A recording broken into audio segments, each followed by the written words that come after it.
Imagine being on duty in the middle of a raging storm, winds howling at 60 miles per hour, and the seas 40 feet out in the middle of the Pacific Ocean.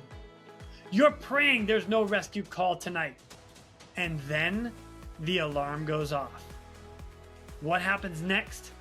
It's a flight into chaos, a hoist onto a ship that seems impossible to reach, a mission that tests every ounce of training.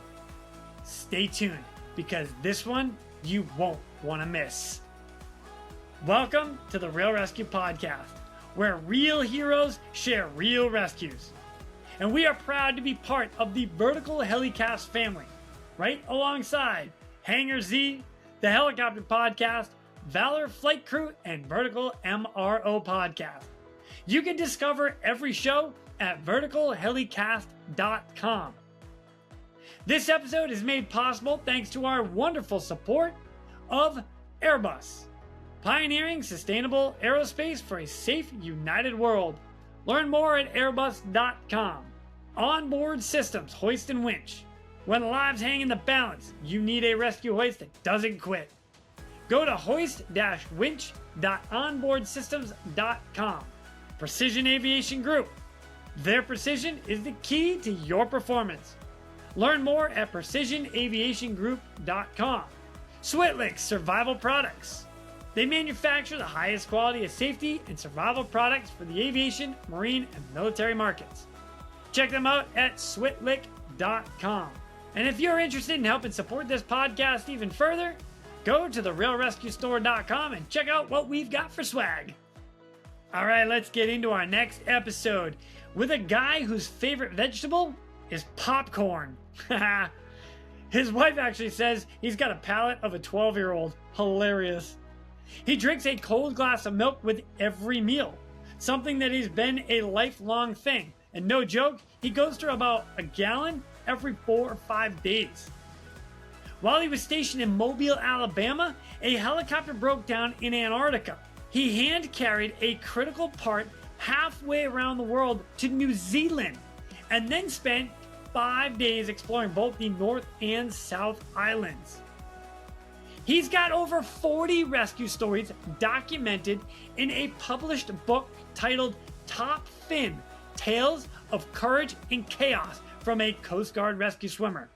That book, written by George Cavallo, rescue swimmer number 122. And today, we get a taste of some of those wild tales.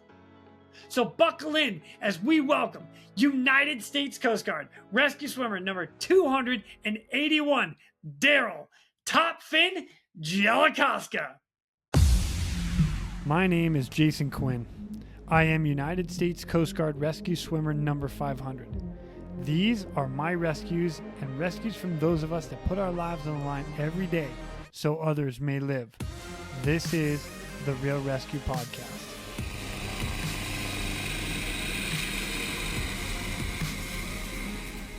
Ladies and gentlemen, welcome back to the Real ResQ Podcast. I am psyched today because I've got two of my fellow Finn brothers with me. Ladies and gentlemen, let's start off with George Cavallo. He's already been on this podcast twice, actually 3 times. This makes number 4-ish. We're going to call it 3.5. He is the author of Sharks and Daisies, rescue swimmer number 122. What's up, George? Hey, man. Hell yeah. This is going to be great. Dude, I'm excited. And the guest of honor with us today, who has not been here, the first time we get to record with him, ladies and gentlemen, Mr. Darell Gelakoska, United States Coast Guard rescue swimmer number 281. What's up, Darell? Hey, guys. Good to see you both. Glad to be here. Good to see you. And for the record, the nickname to Darell would be Top Fin. That's right. Top Fin. I like that. Now, I don't know where or why that came into existence, so I'm excited to hear that story. But I got to give a little backstory here with why everybody's here. So we got George here, we got Darell here, but it's a bit random and not random. So, George, you had an opportunity to sit down with Darell and write a full biography of his career, or a memoir, whatever you want to call it, about his entire career. that in itself is pretty funny. I was visiting Darell in the Blue Ridge Mountains of Georgia, and I think we were having a couple of cocktails. He had me out working on the tractor on the Kubota on the yard the day earlier that day, and he was telling his stories, and they were hilarious, and they were stories I had never heard. I met Darell in the 80s, and he was a Master Chief and had already been a Master Chief, much like Farmer. They had been Master Chiefs for years when I became a brand new out of the Real ResQ swimmer. And so it was cool to hear these stories of 52s and albatrosses, planes landing on the water. It was incredible. And he was telling these stories, and he's so animated about them, and it was such a good story. I said, well, you should write a book, And I mean, Yeah. I it's a lot of work, but he said, well, I'll tell you what I'll do. I'll write a book. I'll send you the stories, but I want you to write it. I want you to put your spin on it and make it more of an exciting storytelling. I had no clue that he would actually do this. Second cocktail, I'm like, hey, yeah, let's do it. We'll do this story together. We'll write this book. Jason, he was sending me stories 2 or 3 a week. And I think we started this a year ago, right, Darell? Almost a year ago to the day. It took a year. Yeah. You came in September, and here we are in September. So it took a year to do it. Yeah, and he was sending stories, and I was editing them, and we were working back and forth. And man, before we knew it, we got 40 stories. I think the book has 40 stories in it. Holy Jason, cow. I think George and I spent way too much time together on the phone. And I've got, I think Marianne, my wife, and Michelle, his wife, I think they're both a little jealous about the time we spent together. Don't you think, George? I think so. We were on the phone a lot, and especially here at the end, it got pretty hectic. We had some cover issues. We've had some upload issues. It's a lot putting a book together. I was getting his stories organized and putting a little more of a cinematic spin on it, and then also trying to get that uploaded to Amazon. It's crazy. It's crazy how much stuff you have to do, but I am so proud of this book. I think much like you bring a lot of rescue swimmers and a lot of rescue personnel from all over the world together, and you tell those stories. And you're my hero in that sense, because I love that you're capturing all these rescue swimmers and all their stories and putting them together. And we'll have those for years, long after we're gone. And so I'm excited that I was able to get Darell's stories on paper and into a book, because they're amazing stories, and they're a lot of the rescue swimmers today will be excited to read it, because I mean, the UER, the HEEDS, and how all that came about, direct deployment, advanced rescue swimmer school, how that, Darell helped create that. And these are the things that the swimmers nowadays probably don't even know about the history or the stories of. So I love that it's going to be passed on, hopefully, from swimmer to swimmer in the future. Yeah. I'm psyched to have it. So I'll tell you what, Darell, because let me ask the first question. How did you get the nickname Top Fin? Okay, I was in Elizabeth City, North Carolina for a year as I just graduated out of a rescue swimmer school. And I used to take duty as E9 for, we stood duty. And I took Christmas and Thanksgiving duties for the guys so they could be home with their families.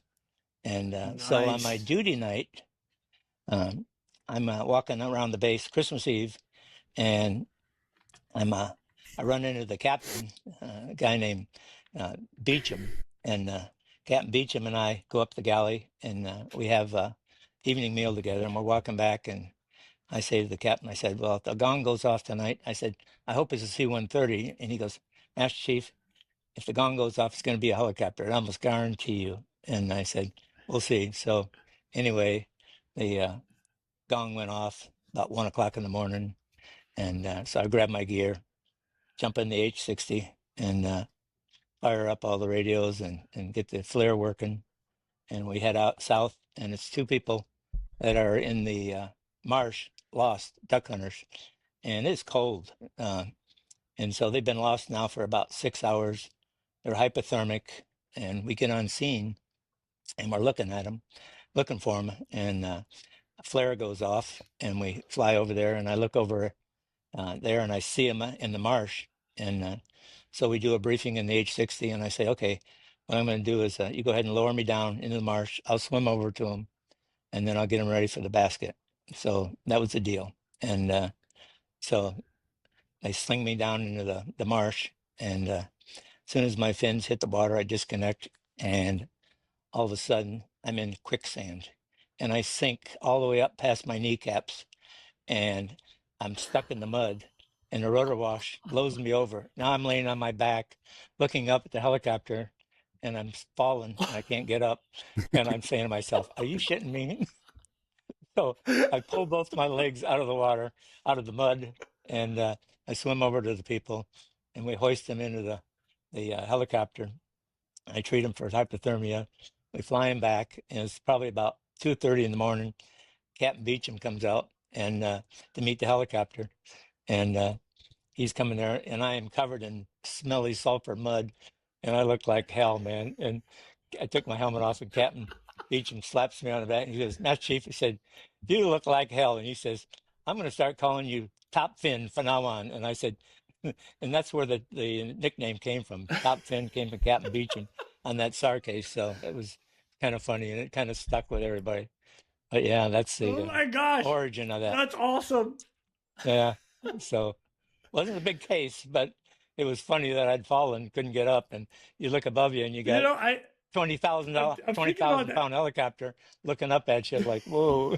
And Well, so it's just so unusual too. A lot of the other rates, I mean, you would never see a master chief standing duty. Oh no. Occasionally, maybe a senior chief flight mechanic, but I would doubt you'd even see a master chief doing out there and standing the watch for sure. Yeah. Well, so I'm actually kind of thinking about the captain and the guys up in the helicopter. When they put you down and see you blow over, you know they're laughing up there. You know, yeah. and then you're just like, you know, that flight what mechanism. is he doing? Yeah, from the helicopter, you can't tell it's quicksand underneath you. You hit the marsh and boom. Yeah. Oh my So, gosh. Oh, that's funny. All right. so yeah, that's Well, that's Top how Fin the is a nickname great came. nickname to get. I Yep. love it. And that is the title of the book, which George, Right. you got to title that. I'm excited to hear that one. All right, so Darell, let's get a little background. Where are you from, and what brought you to being joining the Coast Guard? Okay, this is kind of I had a brother that was in the Coast Guard, and I was born in Grand Haven, Michigan. That's Coast Guard City, USA, first original Coast Guard city, and we had a 180-foot buoy tender, the Woodbine, there in Grand Haven, and I always thought, boy, it'd be nice to join the Coast Guard after school. I wasn't doing good in school. I knew college was kind of out of it for me, so I was thinking about going in the Coast Guard, and this was 1966. I just graduated out of high school, and I got my draft notice to go in the Army, go to Vietnam. And I went, holy crap. I wanted to go in the Coast Guard, be like my brother, who'd been in already 10 years. He was an engineman, and he was stationed on the Coast Guard icebreaker at Mackinac up in Sheboygan, Michigan. And he was an engineman, so he said, I want you to be an engineman. So he took me down in the engine room of the icebreaker in the summertime, and it had to be 160 degrees down. The engine's running so hard, the heat, they had no air conditioning down there, and I thought, screw this, I don't want to be an engineman, man, I want to be a gunner's mate. And so he said, yeah, a gunner's mate's a good job on a ship. So that was my career path. I was going to be a gunner's mate. And then I got drafted. I ended up getting my flight physical to go in the Army. And I called my brother and I said, hey, Joe, looks like I can't get in the Coast Guard, 2-year waiting list. And he goes, hey, I've got a friend who's a recruiter up in Grand Rapids. Let me call him. So he called him. The recruiter calls me up and he said, can you be there in 2 weeks? And I said, amen, I will. And so I joined the Coast Guard. I graduated out of boot camp. I got sent to Traverse City, Michigan. And I thought I was going to a lifeboat station. I had no idea. In boot camp, we never talked about aircraft. So I was thinking I was going to the lifeboat station. I get there, a taxi guy drops me off at the air station. Here's all these airplanes out there, HU-16s, H-52s, and I thought, holy cow, man! I didn't realize we even had an air station. So I was stationed there and as a non-rate, and was shoveling snow in the wintertime because this is now in the fall and the winter. And I went over to the AO shop, Aviation Ordnanceman, and I asked these guys, hey, I kind of like to be an aviation ordnanceman. What's the chances of striking? And they said, you'll have to talk to your boss. So I talked to my boss. And anyway, he said you could strike on your own time. And then I went up there, and unbeknownst to me, he ordered me a service-wide exam after I'd been there for 3 months. And I had no idea I was taking a service-wide exam for aviation ordnanceman, 3rd class. And so I took the exam. And I really didn't know anything about aviation ordnance stuff because I really hadn't spent much time in the hangar. And then on the bulletin board, it said, we're looking for seamen to go to Hawaii. And I thought to myself, screw this ordnance stuff. I'd rather go to Hawaii. I live only 150 miles from here. Let me go ahead and put in for Hawaii. So I did. I got orders to Hawaii. I get to Base Sand Island in Hawaii, and the people there were just completely different than the aviation unit, and they were just like boot camp all over again. I was back to waxing decks and making, cleaning up, working in the galley and everything else. And I was sick that I had never stayed there because they said you could work full time as an aviation ordnanceman. And so I get orders to a buoy tender to go in Vietnam for 10 months straight. And the Coast Guard Cutter Blackhawk. Holy And I'd cow. just gotten married, and now and my wife couldn't come to Hawaii because, well, let me back up. Practice Wife 1 so Practice Wife 1 was with me at the time, and so we. I thought, hey, I get it. as a non-rate, you couldn't even take your wife with you. She couldn't. She had to be at least an E5 to get to Hawaii. So she worked at J.C. Penney's, saving up money to go to Hawaii. And then I call her up and tell her, hey, I'm going to Vietnam. And so I go over to the club in Sand Island there, and I run into my brother-in-law. My brother-in-law was the 3rd class yeoman. And I tell Johnny Smith is his name. I say, Johnny, I said, I'm getting screwed, man. I took the service-wide exam. I was striking for AO, and now they're putting me on a ship. And so he goes back to his unit, talks to Lieutenant Commander Jim Webb, and tells him what happens. The next day, the duty driver picks me up, said, you're going to the air station. I get there, I go up to admin. They put me on flight orders. Now I'm at E3, never really been much in the AO shop at all.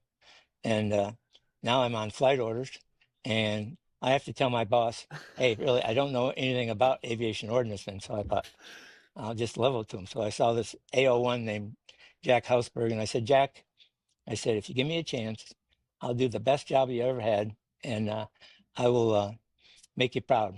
And he said, okay, Darell, get out there and do it. So in 6 months, I was an air crewman in the HU-16. I was a scanner, C-130s, an air crewman. I was working on drop master. And then a couple of months later, I was even a drop master instructor on the C-130s and the HU-16s. I was doing JATO takeoffs as a non-rate, working on airplanes. And the chief that we worked with was a guy named Charlie Dugan. And he'd always tell the 1st class, you keep an eye on that seaman, man. He says, if he does something wrong, my ass is going to be done with. And so I was always had a little shadow there, making sure I didn't screw up badly. And so anyway, I got qualified in the HU-16s and the C-130s. And then my boss, his name was Kozlowski, became an admiral. And Bill Kozlowski called me up one day and he said, hey, AO and PER, parachute riggers, are going to combine their rate. We had 40 parachute riggers and 40 AOs in the Coast Guard at the time. And he said, they're going to be aviation survivalmen. And he said, you're going to go to the first school in the Coast Guard. We're going to send you to Lakehurst and then on to Aviation Ordnance School in Jacksonville. And I thought, wow, that's great.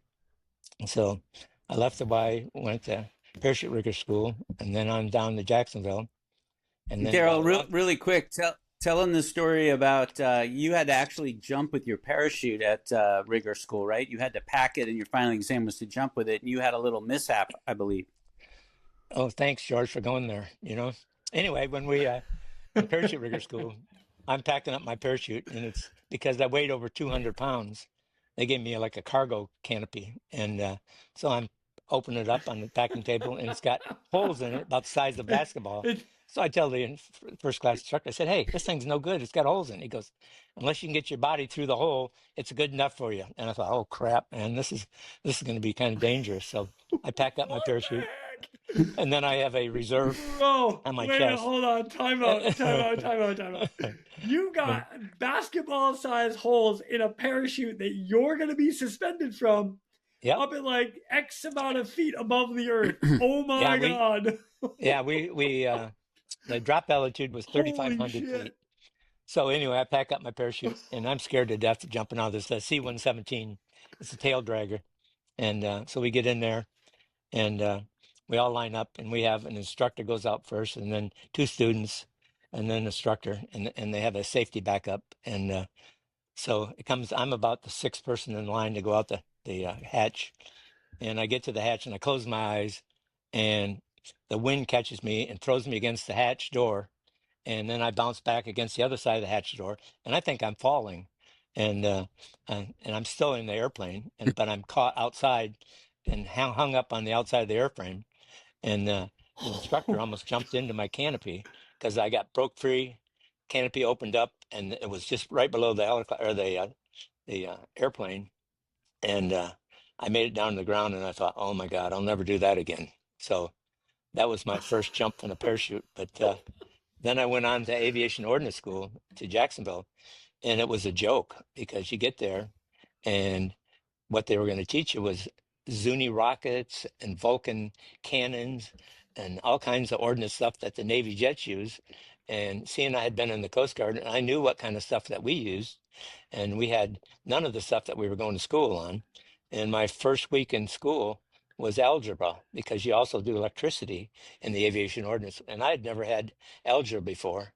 And so here I am just sweating bullets, man, thinking I'm never going to be able to get through the first week not knowing anything about algebra. So I had a buddy that was in class with me, and he tutored me on algebra. I barely got through general math, and here I am in the middle of algebra in the first week of school, and I ended up passing my test with a C, which was the best C I'd ever had in my life, and then got my orders to Traverse City. I show up in Traverse City, and now I'm a fully qualified HU-16 crewman. So I get a check ride there in Traverse City, and I start standing in duty as a third class.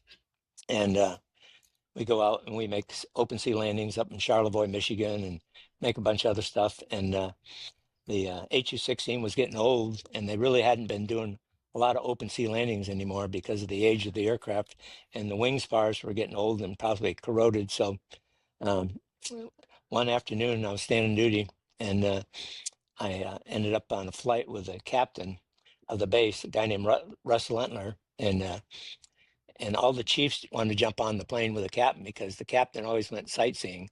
And so I had three chief petty officers and myself, the third class, and two seasoned pilots up front. And so we're going flying along, and we get this Mayday call of a heart attack on a cabin cruiser in Lake Huron. And so, Is this your actual first SAR case, Darell? yes, my first SAR case. Absolutely. We're going to divert real quick to thank our sponsors. Switlick. No mission is the same. Why should your suit be? Introducing a new custom dry suit experience. Choose your fabric, colors, neck and wrist seals, zippers, pockets, collars, and so much more. Intelligent measuring prompts ensure the most tailored fit. Brought to you by Switlick Survival Products. For more information, visit us at www.switlick.com. I love it. I'm in the back of the airplane there, and everything is really getting excited, man. And I'm thinking, so the captain calls RCC and he says, "Hey, we're probably about 15 minutes away from this cabin cruiser. Request permission to make an open sea landing." And there's about 4-foot swells out there. And RCC Cleveland calls back and says, "Open sea landing is denied. You cannot land." And Captain Lentner told the radioman, "Do not acknowledge any more broadcasts coming from RCC. you guys in the back, put on your life jackets, put on your helmets. We're going to land. We're going to save this guy's life. And so we all Hey, put Darell, let on me our, interrupt you for a second because you probably should explain that what an HU-16 Albatross looks like. yeah, the HU-16 was our amphibious twin-engine airplane. It had 1820s engines on it, and it carried drop tanks, wing tanks, and it could stay aloft for 14 to 16 hours. And it was a loud, unair-conditioned airplane, and had a crew of pilot, co-pilot, radioman, and the flight mechanic, which was me in the back. And my job was to do safety checks, check for wheels down and locked, and so I'd crawl around there, and also for the chiefs that were in my plane that day, I was the coffee server and bring up coffee to the captain all the time. So I started off being a real brown nose right away, you know. So anyway, now we're in this general quarters where we're going to try to save this guy's life, and we all get our helmets on, and we assume the open sea landing where we all bend over like we're going to crash, and we get down close to the water. You're wearing like football helmets, weren't you guys? Yep, they were actually football helmets, leather helmets, and so we have these things on. You were in like the old school leather football helmets? Yeah, and then they had the life jackets were the old Mae West, like they had in World War II, that just went over your head, and that was our life jackets that we had. And so we end up coming down hard, and we skipped along the water, and the captain taxied over to the yacht that's sitting over there, and instead of telling me to go ahead and launch a life raft, because that's what I did for a living, packed them all up and knew what was going, he tells the chief petty officer, he goes, hey, launch a raft. So the chief grabs a life raft and yanks on the handle and doesn't tether it to the side of the aircraft, and the raft blows away. And now we'd have a raft floating out there in the Lake Huron with no tether on it, so we can't get to it. So Captain Lentner says, Darell, you launch the next raft. So I hook up the tending line to the side of the aircraft, and then I inflate it. And I grabbed the oxygen bottle, and I said, okay, I'll go ahead and bring over oxygen, because that's what I originally, the reason why we landed was I said, Captain, we have oxygen. I can take it over to the vessel. And the captain said, good idea, Darell.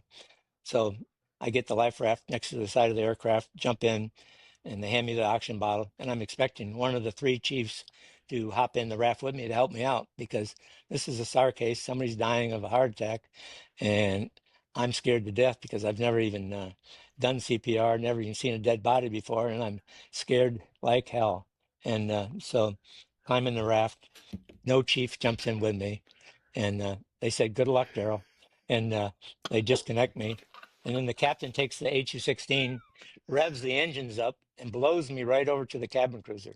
I didn't even have to break out the oars, and brought me right alongside the cabin cruiser. I get up there, and I get up on deck, and there's two people there. There's the son, and the father had a heart attack, who was in his late 60s, and he's laying down on the deck face down. And I said, how long has he been down on the deck? And he said, I don't know for sure. So I turn him over, and there's green vomit all over his face.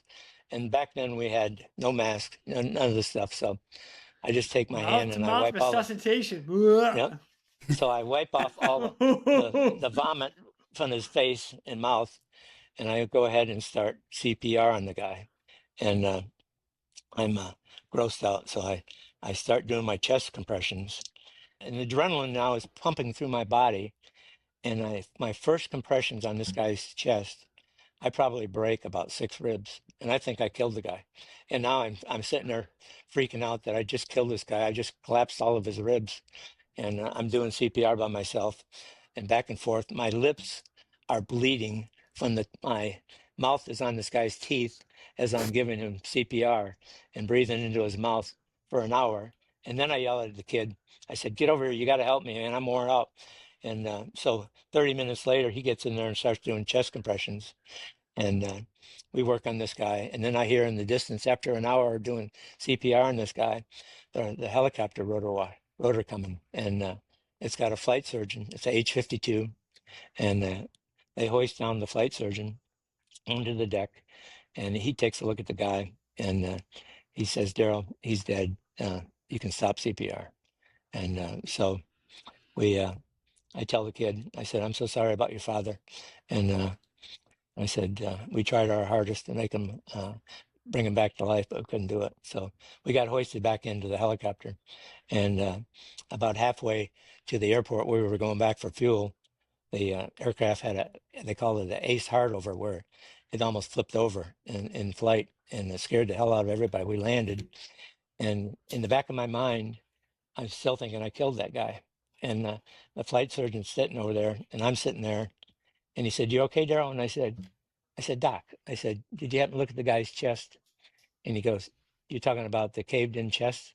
And I said, "Yes." And he goes, "Darell, you did a good job." He said, "Good CPR on an elderly person. You're going to break ribs." He said, "Just know that you were probably too late to save his life, but you did a hell of a job." And he said, "You should be proud and don't worry about breaking the ribs." And I said, "Thank you. Thank you." But that was my first case. And it was one of those cases where in the back of your mind was, wow.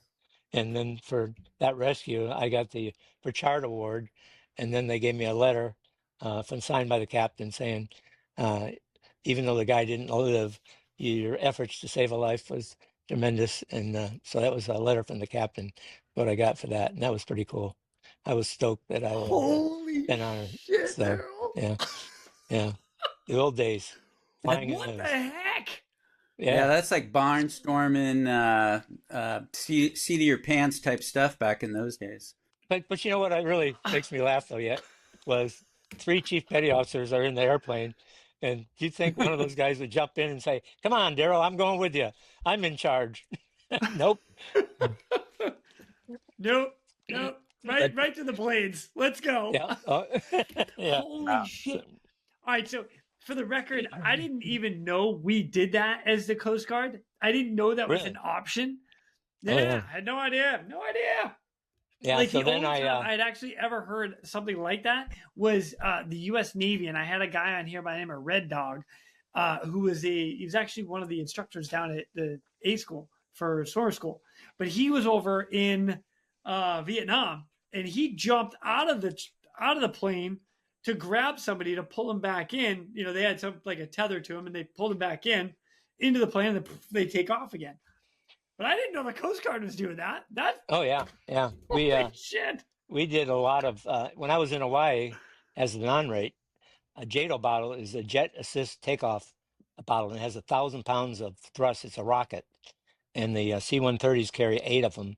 The H-216 carries 4 of them, and so the H-216 has 4 of them. That's 4,000 pounds of thrust, which helps the JATO. The JATO helps the aircraft get off the crest of a wave, and with the engines at full throttle, it just kind of gets you off there for you're not porpoising in the waves and stuff, and it'll help get you faster into the air. So, but they're Yeah, so really they strap these to the back of the plane, and these jet rockets are shooting back to give this thing extra lift to take off. It's amazing. yeah, they burn for 15 seconds. They're called the Mark 6 Motto JATO bottle, and Did that throw you back in your seat when it lit off, Darell? oh yeah, you can definitely feel the thrust of 4,000 pounds of JATO bottles going off in the back of that airplane. And that. Plus the flames shoot out of there about 15, 20 feet. It's kind of an awesome sight. See it in smoke, and you're hoping you're not on fire. Oh, you know? So yeah. What the heck? So then in Traverse City there, I want to get qualified in the H-52, and so I take out my syllabus and go out and train as a hoist operator. And we do the ground phase, and then we get into the water phase where I do so many hoists. And you do with the helicopters back then, we had a rescue platform. You go ahead and you rig it into the hatch, and it's probably about 2.5 feet wide and about 4 foot long, and it's got cables on it, and it goes below the water line, and you can pick up a person that's floating. This is before the rescue swimmer program, because we could land amphibiously and pick up somebody, so we didn't need swimmers at the time. So right, I got qualified into that, and so one day I'm flying along, and we get a SAR case of a guy that's falling off of a vessel in Lake Michigan. And so there's a HU-16 seaplane flying overhead, and we're looking for this guy, and the HU-16 spots a life jacket on the water. So I was flying co-pilot in the H-52, and so I get out of the co-pilot seat, go back into the doorway there, and I rig up the sea rescue platform to pick up this life jacket. So I get the boat hook, and we taxi on up to the life jacket. And I hear the pilot go, "Oh my God!" And so as we taxi closer, there's a guy suspended underneath the life jacket with his arms raised up, and his mouth is open, and his eyes are open, and he's looking up through the water at me, and he's like, "Help me!" But he's dead with rigor mortis. And so I grab the life jacket and I pull it up on the rescue platform. And of course, this body is stiff as a board, and he weighed over a couple 100 pounds. So I got him up, and I brought him back in the cabin, and I put him on next to me on the troop seat. And we're told we have to take him to Milwaukee to a coroner's office to get rid of him. And so we take off, and I'm in the back here with his dead body, and I look over at the guy, and he's staring at me. It's giving me the heebie-jeebies, man. And I'm sitting there every minute of flying. This guy's staring at me dead. And so I said, I can't do this anymore. So I get up and I pick him up by the shoulders and I flip him upside down. Now he's staring at the deck. And I sit back down in the troop seat, and he's only a foot away from me. And I'm sitting back there, and I look over at the guy again. And out of his left eye, he's still staring at me. And I thought, oh, shit. I hate this, man. Oh my God. So I land, I go in the back of the helicopter and find a blanket, covered him up. We land and drop him off at the coroner's office. And we're going back to Traverse City. And we had 3 box lunches underneath the troop seat. And those box lunches got completely soaking wet with the fluids from this dead guy's body. And the box lunches were completely soaking. And so when we landed in Traverse City, I get out, and I had on a wetsuit at the time. I went in and took off my wetsuit. I came back out, and the line crew was sitting there eating the box lunches. And they said, how'd these box lunches get so wet? God, no. And I thought to myself, I don't want to tell them that the liquid is kind of a dead guy. So I just said, I landed and picked up a life jacket. I'm sorry. And he goes, oh, thanks. And so I never did tell him that. And that was the first. So, but it was a little gross to tell those guys that why they were eating sandwiches that were coated in human liquid. But yeah, so. Hey, Darell, let me have you fast forward. Funny. Yeah. Let me have you fast forward just a little bit, because I think it'll be really interesting, especially for a lot of the new swimmers as they're coming on. Because you actually knew Pritchard and received that award, I know, a couple times. I actually received it once. But explain to them what happened with that helicopter crash. We had nothing in place for any kind of escape or egress from the aircraft. How you worked with a couple of companies to create some stuff that they use now today. I know what we used, the UER, then the Heats. I don't even know what they have now. I think they use the Cs, like SEAS, Cs 2. Yeah, but the LV2, it looks like a hockey puck, or full on regulated with a hose. It's awesome. Right. But I think it'd be really good, because I think I know when I received the Pritchard Award, I read a small little paragraph that kind of explained Pritchard, and it's a poignant story. And I know a lot of air crews still receive that award. And I think it would be interesting if you just explain how all that came about. You bet. I was at Cape Cod, and I was there. The 1432 went out on a mission where I think it was called the CC Maru. They had an injured Japanese sailor on board. And so the H3 went out, and RCC didn't tell them how far offshore it was. And the H3 could go out about 300 miles, stay on scene for 30 minutes, pick up 6 survivors, and return. Well, they got out there, and the ship was too far away yet. So they had to turn around, come back to Cape Cod, fuel up. And then RCC launched them again about 2 hours later in the vessel. They got about halfway out there, and the vessel wasn't close enough yet. So the crew went back, and on the third time, this was getting late in the evening, they went back out there, and the crew hasn't had any rest. They've been flying now 3 different missions. They get on scene, and they're in a hover to lower a litter down to this deck of the vessel, and they're having a difficult time. Now they're 300 miles offshore, and the engines on the H3 started ingesting salt. So they ended up with a compressor stall, Oh man. and the H3 lost all power, crashed down into the ocean, and flipped upside down.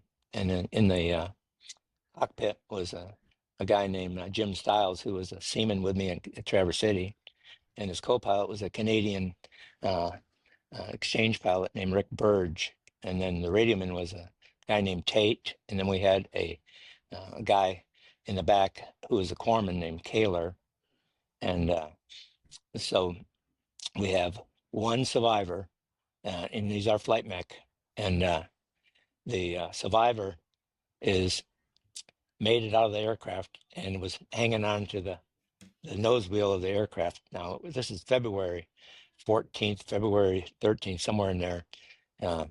So it's cold. They're in the Atlantic Ocean, and the pilot, when the airplane flipped upside down, the litter came up because it's buoyant and blocked the exits for the pilot and the co-pilot. And at the time, the pilot had a pair of snowmobile boots on, and it had a buckle on the bottom of it. And that buckle caught on the rudder pedals as he tried to get out the main cabin door. For some reason, neither the pilot or the co-pilot tried to open up their hatches. They went in the main cabin door, and they were going to go out the main cabin door in that emergency situation. And so when Stiles ends up getting to the litter that's caught in the doorway, he's out of air, and top of his helmet has got the chicken wire scratches, him trying to get through there, and he ends up drowning. And then Rick Burge ends up being caught in the middle of all this stuff. He dies.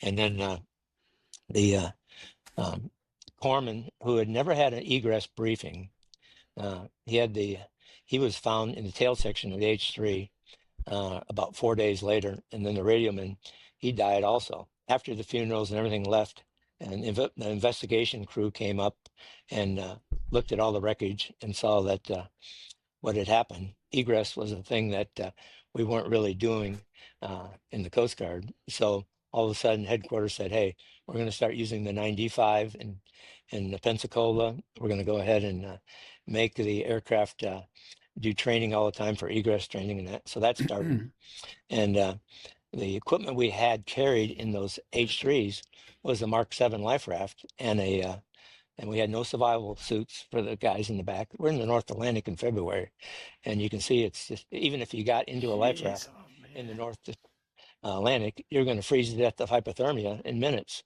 And that flat bottom raft had no insulation floor on it, had nothing. And so I was pissed off, man. I said, we can do better than this.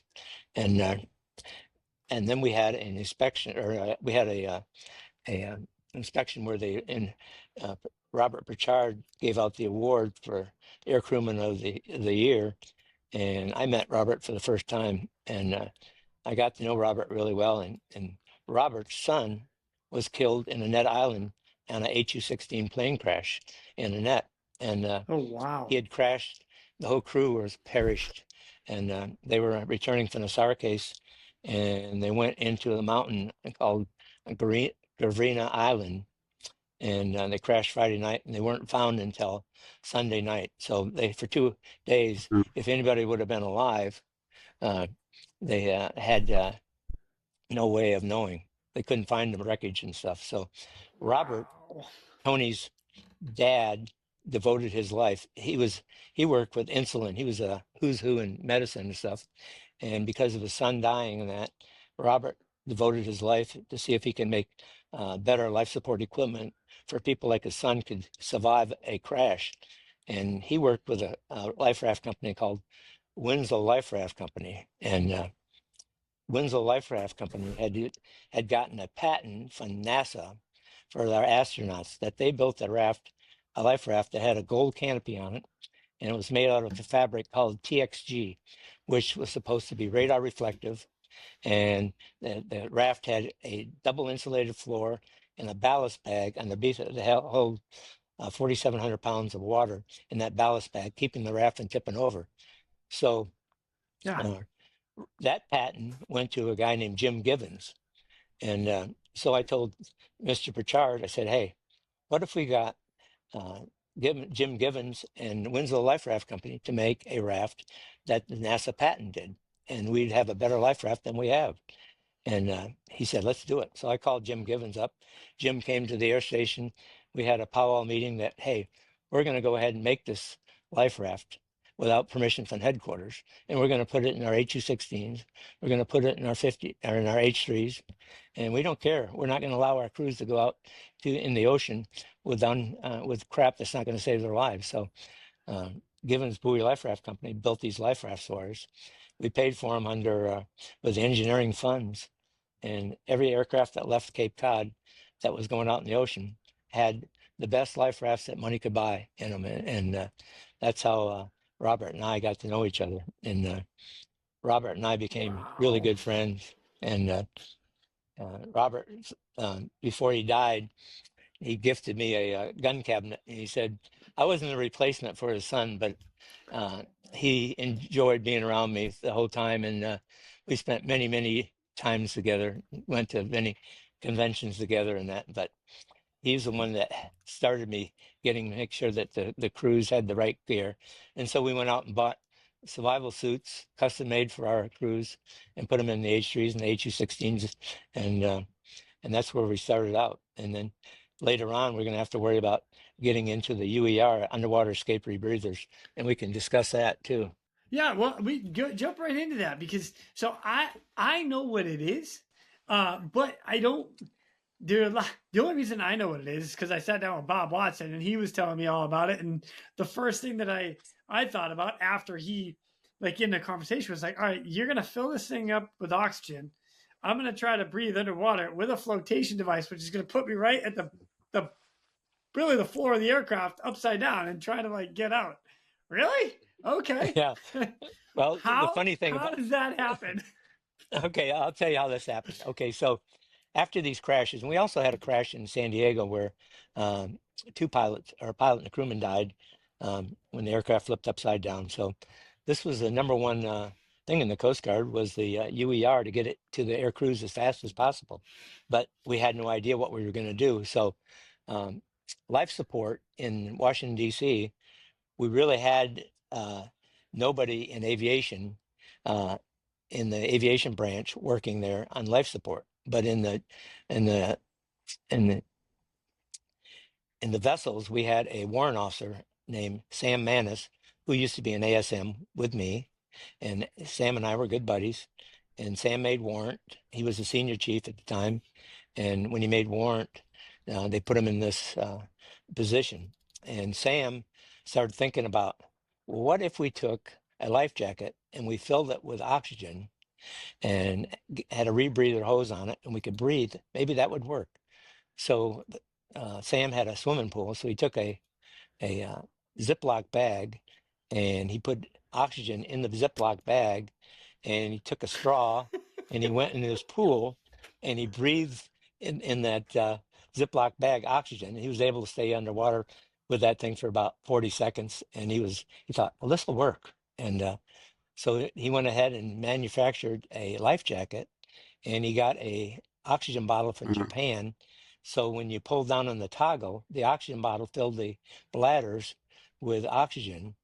And then you took the hose and put it in your mouth, pulled down on the mouthpiece, and you got this surge of oxygen.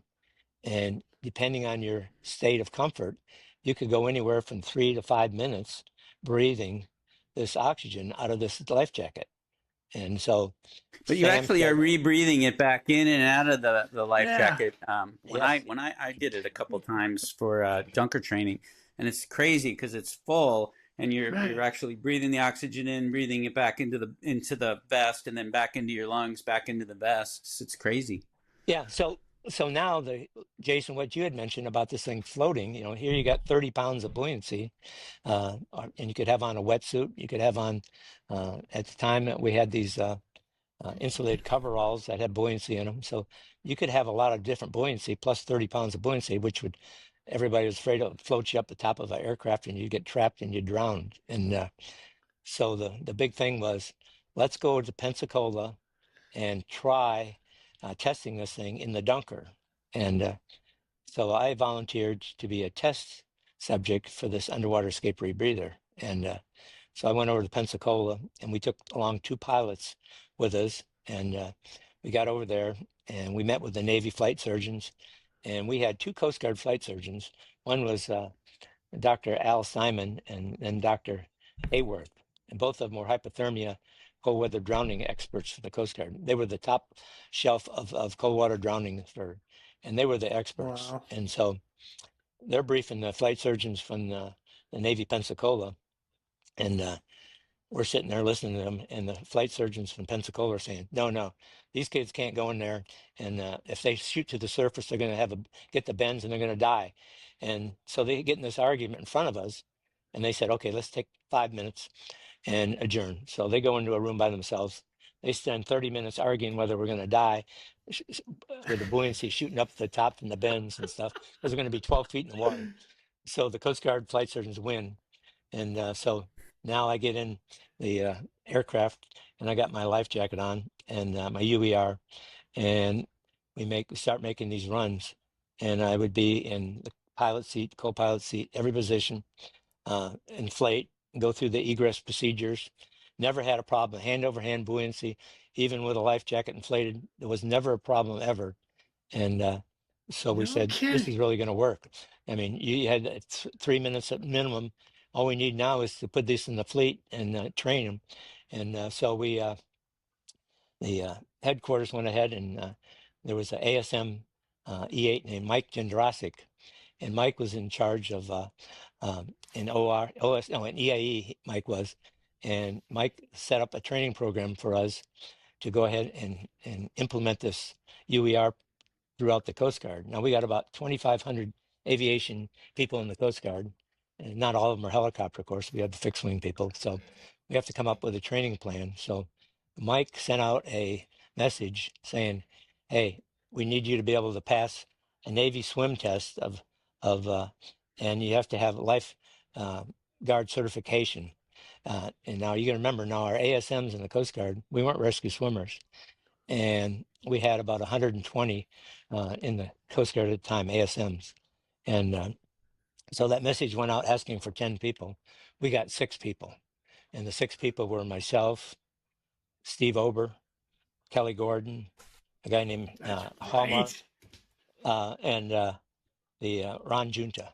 And so the 6 of us were the original training team. So we had to go to Pensacola and go through NAUSP, which is Naval Aviation Water Survival Training School, which was a 1-month training program that we ended up going through. And we went through every Navy device that they had there, and we were qualified to run every device, qualified as instructors in CPR and in first aid, and we got out of there with that certificate. Well, we were going to go to the first rescue swimmer school in the Coast Guard as a team, because the oxygen bottles on the UER got delayed because of they couldn't get them to us in time. So we had a couple months wait. So we all volunteered to go to rescue swimmer school, but headquarters, because of these, didn't want us to all go at one time. And the Navy wouldn't allow us to all go anyway. 6 of us taking up billets for their rescue swimmers. So they allowed 2 people to go. Kelly went, and Steve Ober went. Steve. They were our number 1 and number 2. Steve was the honor man. Kelly was number 2. And they did an excellent job going through rescue swimmer school. The bottles came online. And so we ended up hitting the road for 4 months, training everybody in the Coast Guard. It was called the Bon Jovi Tour, and so we split up the team. I took Sanavi, Jerry Sanavi. He joined the team. Ron Junta and myself, and then the other team took the East Coast. I took the West Coast, and we went around training everybody throughout the Coast Guard. Now, I might add here, there were some stories I was not able to put in the book to keep it rated PG. So some of the stories from this trips I had to delete. Well, that's true. That's true. But see, hold on. This is rated R here, so this is okay.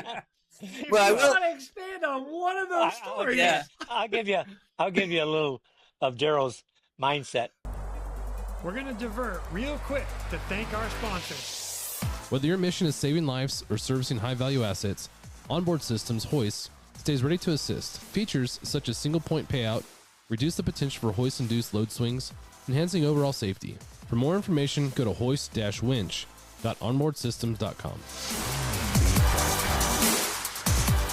Okay, so Darell was getting older, and and Darell was single, so Darell couldn't bring in the women like he could when he was younger. See, so I picked the two nicest looking guys, Junta and Sanavi, and they were my. If you've ever duck hunted, you have to have decoys, and the decoys you brings in the ducks.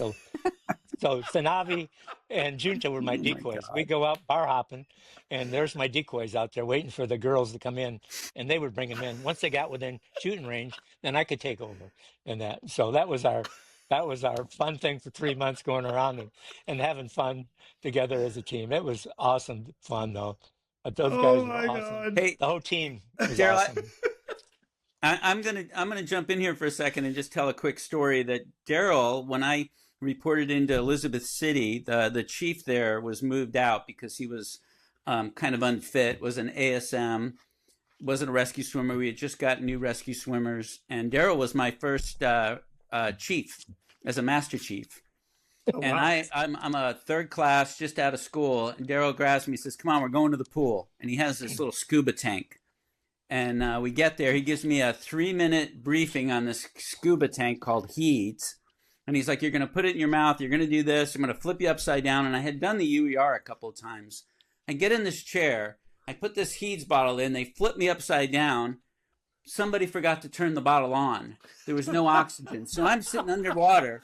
I'm strapped in. And I'm like, okay, I'm kind of relaxed. Somebody? Well, I thought that would have been your job, Master Chief. Go So I ahead. try to take a couple of breaths and nothing's happening. So I'm thinking, okay, it's go time. So I chuck this thing and I start getting my straps off. Well, I don't remember who the swimmer was, but he started to come in to see if I was okay. I dropped down out of the chair, ran into the swimmer, ran into the side of the chair where there was a barrier on the other side, and that was it. I was out of air. I lifted the whole chair up out of the water to get a breath of air. I was like, this thing sucks. And what was your nickname, George? They wanted to call me Petty Officer Panic, but I kind of tried to get away from that real quick. And that's how. And then it was shortly after that we did a lot of testing there in East City, and the HEADS came online, and I know that actually saved some lives, so that was amazing. Yeah, very much so. Heck, that's gone a lot further than just like us, as far as like people that use HEADS bottles and whatnot, like offshore. It's incredible. Then what an awesome piece of gear. After 1 year, Larry and his team of stand team had implemented all the units in the Coast Guard. They started with the cold weather units first, and for the rescue swimmers because of hypothermia, and Larry wanted to complete that, so I had to go to rescue swimmer school. Now I had not been. Let me pause real quick here I want to hit rewind just for a brief moment, because before you went to swimmer school, you were a flight mechanic on multiple, like on all the helicopters, and you actually had a couple, like I'm gonna call it a lot of different rescues while you were a flight mechanic. Before that was even before swimmer school was a thing. Can we get? What do you think, George? Can I get 2 stories? I'll give you. He's got 40 stories in that damn book. I'll give you one that was probably the most endearing story. That I did give you one with the dead guy. That with a floater. That was the 52 story. But anyway, fast forward. I'm at Astoria, Oregon, and I check into the unit, and we have. I'm coming from Traverse City, and Astoria has about 25 enlisted aviation people there, 3 helicopters, all 52s, and we have 14 pilots, and we have a first class corpsman, and that's the only medical people we have at the unit. And this was a dream job to get. I had just made first class. I have 2 years in the Coast Guard, and I'm first class petty officer, and I'm running a shop by myself. There's no third class. I'm an ASM 1, and I get there and I say to myself, I don't like the idea of going on these rescues with no backup medical. We don't have a flight surgeon. We have a corpsman. And about this time, this was 1973, and they offered a EMT school or course, and it was taught by all the doctors. Each doctor would teach a phase that he was a specialist in. If he was in heart, we talk about the heart, we talk about anything. So the school was 100 hours long, and the first class, myself, Dan Davis, went there, and we got qualified as EMTs, and so now Dan and I would take all medevacs at the unit, and that was the awesome highlight of my job because I love going on medevacs, and I had my EMT kit, and I worked to keep proficient. I worked in an ambulance company 24 after I come home from 6 o'clock at night till 6 in the morning, and I'd go on ambulance calls. And in the book, you'll read about some horrific calls that are just unbelievable calls that I went on in carnage and everything else. But so anyway, I'm standing duty, and it's a winter storm, and we're the winds outside are blowing 60 miles an hour. The seas outside are 40 foot, and we're praying that there's not going to be a helicopter SAR case that night. And of course, the gong goes off, and I run out, and the pilot is my engineering officer, a guy named Lieutenant Commander Dave Corson. Co-pilot was Lieutenant Strong, and myself. So I throw the litter in the back of the H-52, and we're getting ready to launch. And Corson says to me, he said, "I don't know if we're going to be able to make it, man. This thing is about 70 miles south of Astoria, and the weather is deteriorating. It's sleeting out and high winds." And so we get in the helicopter, and we're heading out, and we're just rocking and rolling there, and I'm scared to death, man. This is the worst weather I've ever flown in my life.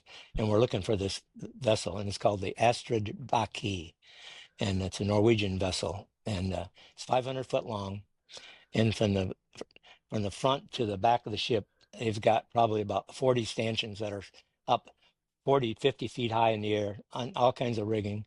And so we're looking for this vessel. We don't have any radar in the H-52. So we're calling out in the blind, Astrid Baki. This is Coast Guard Rescue 1416 in the blind. And finally we get a response from the aircraft, or from the Astrid Baki, and we take the dead reckoning on the helicopter, and we start following it, and we get on scene, and we see this vessel, and honest to God, we look at this thing and we're thinking, oh my God, we're never going to be able to get a litter on the deck of this thing. There's no spot for it. And so Corson tells me, he goes, "Hey, here's what's going to go. We're going to go up above the ship, and we're going to go ahead and do a trail line hoist with the litter." And I said, if we have a problem, I'm going to go to the left, and we're going to crash into the ocean. But that's our game plan right now. And, I'm wearing a wetsuit because that's what we had back then, black wetsuits made by Imperial. And so we get out there. I say a little prayer, and I thought, oh, my God, please help me through this, man. And I said, I cannot believe I'm going to be trying to do this thing. So I get my trail line out, and I put a couple weight bags on it because of the high winds. It zooms back by the tail of the aircraft, and I thought, oh my God, this is awful. So I get the anchor out, and I hook the anchor out to it, and I start trying to get over the top of the vessel, and a blast of wind takes us and blows us off the vessel, and we came within 5 feet of going in the ocean, and I could not believe we just almost crashed, and we're recovered, and the adrenaline in me now is. I'm so scared, and the pilots are scared, and I don't even have any spit left in my mouth. And I'm thinking, oh my God, how are we going to do this, man? And so we get back in the hover over the top of the vessel, and I've lost the trail line. And so then I put out another trail line. I lose that one, and we're the wind catches us and throws us again off the vessel, almost into the water again. We almost crashed again, and so now we have no trail lines, and so we get over the top of the vessel, and in the H-52, we have 110 feet of hoist cable. We don't have the 220 feet like you do in the H-360s and stuff, so I've got less. And this vessel now is in 40-foot seas. You're thinking this thing rocking and rolling and going up and down. So I take the hoist cable, and I just start playing it out, and I take out about 60 feet of cable, and I've got it in my hand along with the hoist hook. And I tell the pilot, I said, go over the top of the vessel. And I said, when I tell you, stop, stop, and I'm going to drop this cable, and we're going to say a prayer that this thing gets through all the rigging and that, and makes it to the deck. And I dropped it, and it fell through, missed everything, and they got the damn thing on the deck. And so now I was able to get the litter and hoist this guy off the vessel, and we got it back into the helicopter, the guy back in here, and I treated him for shock. But we landed back in Astoria, and the pilot was so spent he couldn't even get out of his pilot seat. I had to go there, open the side hatch, and help him out. And I picked up the pilot and pulled him out, and he was spent. He was so spent from that rescue, and I was Wow. absolutely shocked how we made it out of there alive. But it was one of those rescues where you'd never do it again. And by the grace of God, we made it through that thing without dying that night. And that Dave Corson was a hell of a pilot, man. And I thought if there was ever going to be a DFC ever awarded to a crew, Dave Corson would have got it. The board gave him an air medal, and I was so pissed off. I got a Coast Guard combination medal. It wasn't about me. It was about Dave Corson bringing me back home alive. So I went up to the XO and I said to the XO, I said, this is bullshit. I said, if anybody ever deserved a DFC, Mr. Corson deserved one. And he goes, I agree, Darell. Everybody said that. I said, we'll send it up the ladder again, but never went anywhere. But Dave Corson deserved the DFC that night, saving our crew from dying. And it was one of those cases where it still haunts you, that we were out there doing that mission. And it was a great mission, though, something I'll never forget. Wow. Yeah. All right. So I a little bit of perspective of this, right? So I'm proud to say that I had a couple of rescues that earned me some phenomenal awards, and I am beyond grateful that I was even a part of any of that. It's funny to me and not funny to me at the same time to think about that you guys were doing pretty much the exact same thing that we were doing, and you guys didn't get recognized for any of it. Not like we get recognized today. And I don't want to throw like the new guys under the bus and say, oh, I've heard the term of like, oh, they're like Pez candies now. Just hand them out to everybody.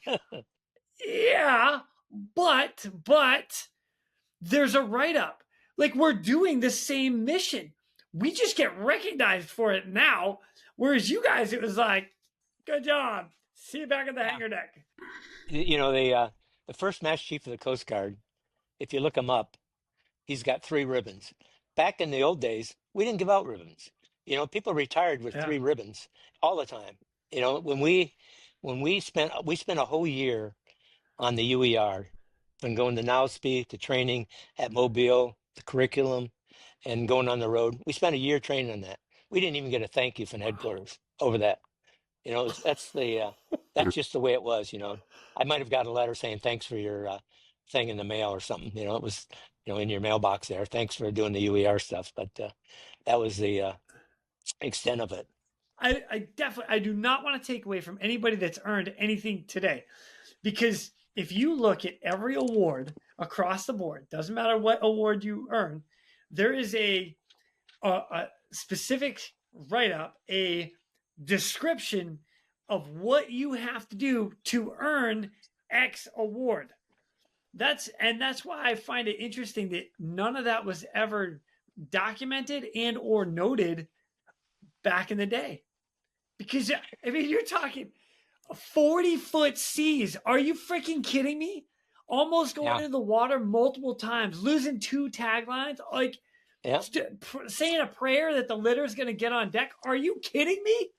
I know it was insane. One of the things that about write-ups and stuff is that when I was in Mobile, the commanding officer got all the chiefs together and said, hey, I just went to a CO's conference, and the commandant of the Coast Guard said 80% of the awards that are awarded in headquarters throughout the Coast Guard go to officers. Only 20% go to enlisted people. He goes, I'd like to see you chiefs start making your enlisted guys that work for you, give them more awards and stuff. And that really kind of started it a little bit, but it never really went to, 50-50. Never will be, because officers need awards to get promoted, and we do it to a fact too. We get points for service wives. But Right. and it does help you to get promoted when you have points for service wide. But it's just the way it was.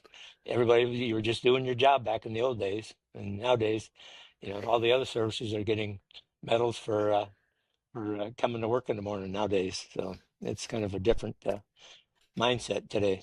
So, Hey, Darell, I'd like you to try to shift over now towards, because I think this is really important too. I mean, I went through rescue swimmer school. I think I was 21 years old.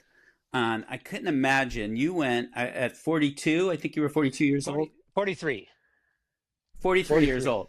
Yep. And I think that would be something interesting that people would like to hear about. How you, I mean, I know the book covers quite a bit of it. So maybe just the shortened version. We want people to buy the book, so you gotta hide some stuff, Darell. I'm not gonna plug my book at all, Darell. I will not plug my book. I'm not. You mean Sharks and Daisies, the first one you wrote? That one, George? Sharks and Daisies, I think it's called, right? Did you say Sharks and Daisies? Funny you say I that, said Jason. Sharks and Daisies. So I love this story because I think this. It's awesome because you taught me as my very first chief, as a master chief, was my first chief. From day one, you taught me to lead from the front and to don't do anything, don't have my guys do anything that I wouldn't do. And I always took that for the rest of my career and even in life now. And so I think it's important for you to tell that story about going back to school and why you did it and how all that came about. Well, can I jump in with a couple questions real quick about that? Because I'm curious about a couple things. And so I've had Master Chief Farmer on here, and Larry and I had a deep conversation about all of that because he was rescue swimmer number 6. And one of the things that I have mad respect for is the fact that he was a Master Chief as well. And he went through swimmer school because he knew the program he was going to be leading. Now, him being rescue swimmer number 6, you two being Master Chiefs at the same time, if I remember correctly, you didn't actually have to go through rescue swimmer school. That was not a requirement for you because you were already past a certain rank. Is that accurate? Yes. Here's the deal on that. Okay, so Larry was in Oklahoma City. He was a subject matter specialist. Our rate only had 2 E9s. Larry was one and I was the other.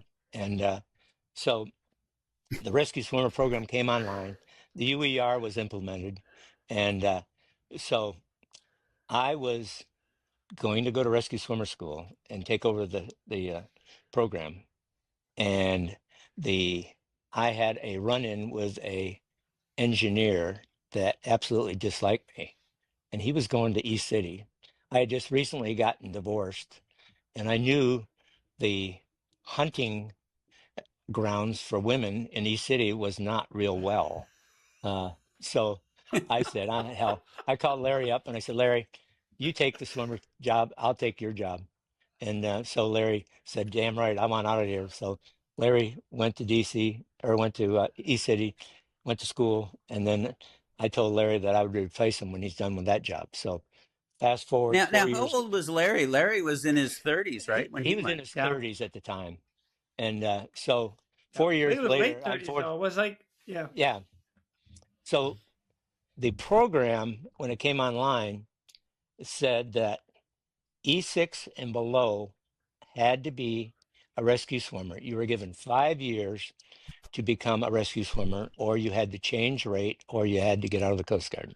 So that was the marching orders for everybody. So, and you think about these ASMs now that were packing parachutes and doing stuff, had no idea they were going to end up being rescue swimmers for the Coast Guard. These were the guys that I'm really so proud of, that they went ahead and, Jeff Tunks, he was never going to be a rescue swimmer. And all of a sudden, here he is, the hero. He's the guy that started it all with the rescue swimmers with his DFC and his Sitka case.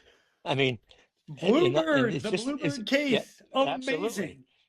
Amazing. And these guys that had to go through that school and make it, I have my hats off to them.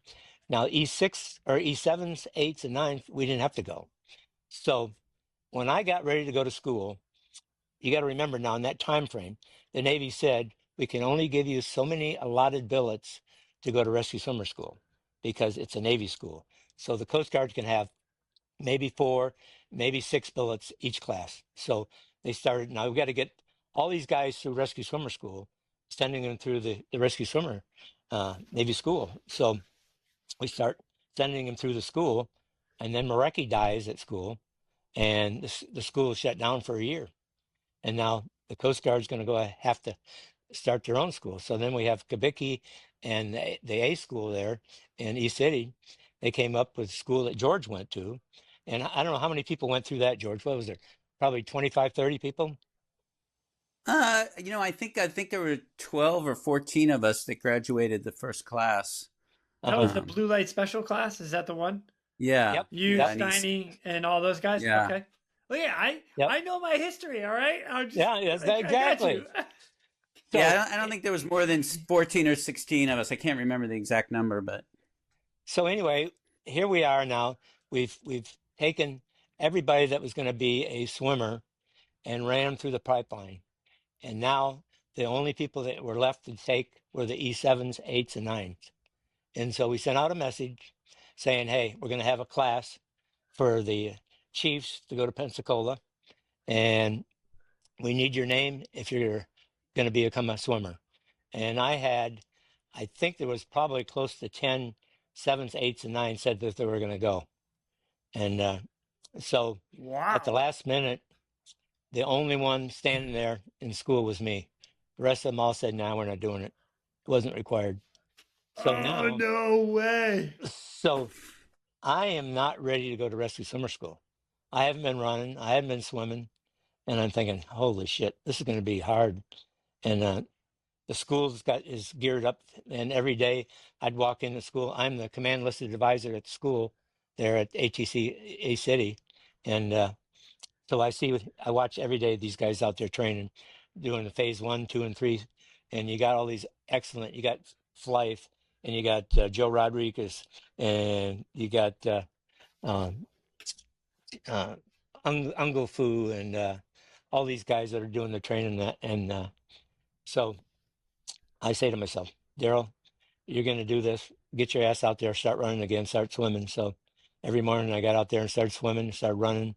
And after I felt comfortable, I went over to the school and I said, hey, from 8 in the morning till 10 o'clock or 7 to 9, I forgot what it was, I will go ahead and PT with the students.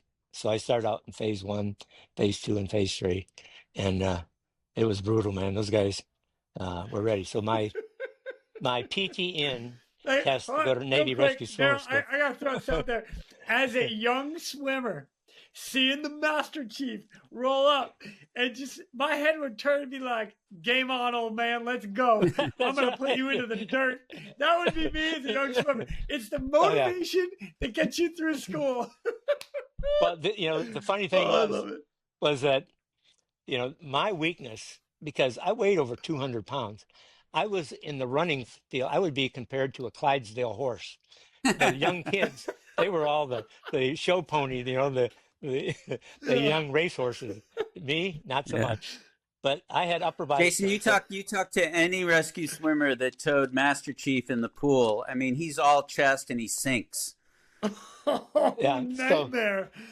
So anyway, I get there and I get through my PT, and the only thing I think my PT out test at the school was I did 101 sit-ups, 9 pull-ups, 80 some push-ups. I got all those done. My run was 12 minutes and probably 14 seconds. I missed my run, and I said I'll make it up when I get to Pensacola. So I end up going to Pensacola, and I'm thinking to myself, I wonder how I'm going to be treated in Pensacola as an E9, and the school chief is a senior chief. So I get there. in the barracks. They put me in chief's quarters, and I have a double bed and a refrigerator in my own bathroom. The students get 2 men to a room. We have to be at the 6 o'clock in the morning. You have to be at the school, and we all had to stencil our shirts. I have Master Chief on mine, MCPO, and we get there in the morning and we start doing our stuff and runs. We do these stupid Indian runs where they start out running, and you had the first guy would go to the back of the line, and you keep doing that thing down the beach, and that would just kill me, man. All these runs. We start out with mile run, 2 mile run, 5 mile runs and back, and doing all the push-ups, sit-ups, and pull-ups and stuff. And I was in the Killer Bee team, and the Killer Bees were notorious. They were the badasses of the 3 teams the Navy had for rescue swimmer school. And I thought to myself, some asshole put me in this team for a reason, see if I'd fail. And I was thinking to myself, here I am in the B team. And the rest of the guys would be on the seawall doing their sit-ups. B team would have us in the gravel and with our UDTs doing sit-ups in that gravel. And my spine would be bleeding after I'd done that. My underwear would be full of blood. And I'd get out there every day. And luckily I had 2 or 3 pairs of UDTs and stuff like that. But and so in the water, I was always the best. I mean, I'm not bragging, but I could swim better than those young kids. We go to the runs, those kids would smoke me, and I'd always be behind every time. And so after we got through with the school, the graduation day, the PT out test, we went ahead and did all of our PTs, and I have to do a 1.5 mile run, 12 minutes. And I happen to have a brand new pair of New Balance shoes, and these are my good luck shoes. So I put them on, and I get outside, and I see while they're in Pensacola, the wind's blowing 20 miles an hour, and I'm just devastated. I'm thinking, now I'm going to run into a headwind for 3/4 of a mile. That's blowing 20 miles an hour, and it's going to kill me. I'm not going to pass. So I take off my run. I start running. The kids are already up to halfway point, and I'm still trailing. And I get to the halfway point, and the Navy instructors are yelling at me. Master Chief, you're not going to make it. You're not going to make it. You got to go. And this black second class named Holmes, he gets up next to me and he goes, Master Chief, you got to go. I'm running with you. You're going to run with me, and I'm going to pace you. And you're going to make it across that line. You understand? I said, yes, let's go. And I start running and running and running. And I get to the end of the line there, and he's screaming at me. And I crossed the line with 3 seconds to spare. And I gave him a big hug. And I thought to myself, now that is an instructor, man. That guy cared enough to get me through that thing that was gonna be my That's awesome. failure of that rescue swimmer school. But I made it through there, and I was happy as hell. And then that's awesome. We're gonna divert real quick to thank our sponsors. Airbus. Airbus provides the most efficient helicopter solutions to its customers who serve, protect, save lives, and safely carry passengers in demanding environments. Its civil and military helicopters are flying all over the world, making missions possible. Visit airbus.com for more information. And Precision Aviation Group. Mission-critical operators and fleet managers rely on Precision Aviation Group as a worldwide leading rotor and fixed-wing MRO provider. PAG provides tip-to-tail solutions in 4 MRO segments: avionics, components, engines, and manufacturing DER services. A single point of contact gives you access to over 150 million in inventory, globally 24/7. Just call 800-537-2778. Precision Aviation Group. Others sell parts. We sell support. so I think about that right now. So I'm in my 40s now, late 40s, and right now, I don't want to let the workout win. No, that's not an option. The workout is not going to beat me today. And it did today, but that's okay. There's a few more aches and pains. It takes a little more to recover. I'm okay with it. But I love the fact you didn't quit and just barreled through. I never would quit. I knew that Larry was going to be out of that job, and I was going to take over the stand team, and I wanted to be the guy in the stand team to lead it in the direction that was going to be a good stand team, and that's what happened when I got there. After a year of being at the air station, and Larry and I, he gave me my check ride and the stand team, and we changed harnesses, and I took over the stand team. And at the time, I don't know if you guys remember this, but anytime a rescue swimmer would make a save, they had to send a message to headquarters justifying that rescue swimmers are valuable and worth the program. And so when I get on the stand team, I have guys on the stand team that stayed with. After Farmer left, I had Tunks on the stand team, Scotty Dyer, I had Jerry Hoover, I had Junta, we had 4 E6s and myself, and that's the way it was. We had a second class at one time, Jerry Hoover, but we rotated. It was a billet for 5 people, and one of the messages that we got was the people falling off the cliff when I won't go into his name, but the swimmer unhooked on the side of a cliff, fell down the side of the cliff, and that was the inspiration of thinking about, hey, we got to do better. We got to do something to make these swimmers who are Navy trained be able to go ahead and make rescues in different environments. We were having swimmers swim into caves and almost die. 2 different cave rescues. One time at night, we had heavy surf, or the guys were getting trapped in the surf, trapped in caves, trapped in high seas, trying to get people picking up. So we were thinking about the direct deployment, and the direct deployment was a team effort. It wasn't just Darell. It was our group of guys, sitting around the office and saying, hey, what do other services do? So we looked at the British Royal Navy, the British Air Force. I flew up to Comox, British Columbia, the 442nd, and we looked at those guys. And so we came back to Mobile, and Jim Sherman was on the stand team. He and I went to Astoria. We ordered some gear from the Brits, a seat harness, and a quick strap. And the quick strap were the 2 items that we didn't have in our... Right? Yep. And so the seat pan was a device that you sat in, and it had a gauge in the middle of your chest, and it had on that chest, it had arm and safe on it. And so Jim Sherman and I are in Captain Leland's office, CEO of Astoria, the office, and we're asking permission to use Cape Disappointment Light, which is 220 feet above the ground, off the lighthouse into the cliffs, steep cliff. And Jim and I never have done any of this stuff. And so we're a little nervous about doing rappelling off with a helicopter, first time in the Coast Guard. So Jim and I make this pack. What we're going to do is just do directional movements to the right, left, up, down, go halfway down the cliff. Don't try to pick up anybody. Just learn how to maneuver the helicopter around. And so the pilots are nervous. The flight mech's nervous. We're nervous. And so I hook up. I get in the seat harness, and I start the walking down the cliff, and they lose control of the helicopter. Now we're getting dragged up the side of the cliff. We wore these anti-exposure suits and helmets, and we get dragged through trees, through the rocks, and Jim gets up next.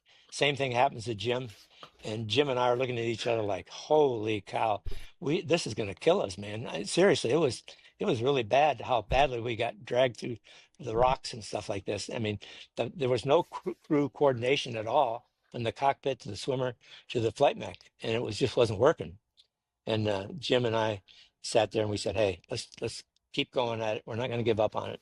And so the next day we did it again, and the crew coordination meshed, and everybody was getting a lot better at it. And so then the next day I said, we're going to go ahead and put Rescue Randy down the side of the cliff, and we're going to go ahead and make a first pickup of Rescue Randy. So I rappelled down the side of the cliff, put my quick strap around Rescue Randy, zipped him, and pointed away from the cliff's face. We went out over the water. The helicopter lowered to about 20 feet, and Casey fell out of the quick strap, and we brought him into the helicopter, and we thought, this is going to work now. And so now we have we have to train the whole Coast Guard. First, we got to sell it to the Coast Guard, the Coast Guard Aviation branch. This is a new procedure that's going to be incorporated in the -1 of the in the swimmer manual also. And so now we have to go ahead and prove the same thing with the H-60s. So we fly to San Francisco, and now we got to work with a rotor wash of the 60, which is, 180 to 200 miles an hour. That beast throwing the rotor wash down on you. So we picked a couple spots, and the pilot that we had with us was a lieutenant commander named John Long, and a flight mech. We go out there, and we had the same problem with them getting the efforts together, getting dragged around with the H-60, and we get up on top of the rocks, and the rotor wash was so strong it would actually try to blow you off the side of the cliff. And we had to come up with an idea of how to secure the survivor on the side of a cliff.